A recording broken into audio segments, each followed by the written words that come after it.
தரையை போட்டு பாடுபடா சின்னக்கண்ணா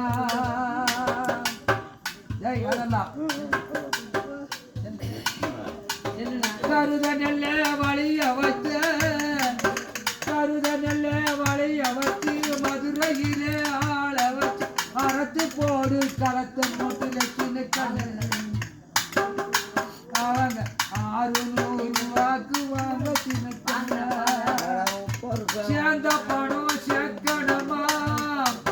சேர்ந்த பணத்தை சேர்க்கணுமா செலவு செய்யற பார்க்கணுமா அம்மா கையில கொடுக்கணுமா சின்னக்கண்ணா அவங்க 600 ஆக்குவாங்க சின்னக்கண்ணா சேர்ந்த பணம் சேர்க்கணுமா செலவு செய்யற பார்க்கணுமா அம்மா கையில கொடுக்கணுமா சின்னக்கண்ணா அவர்கள் 600 ஆக்குவாங்க சின்னக்கண்ணா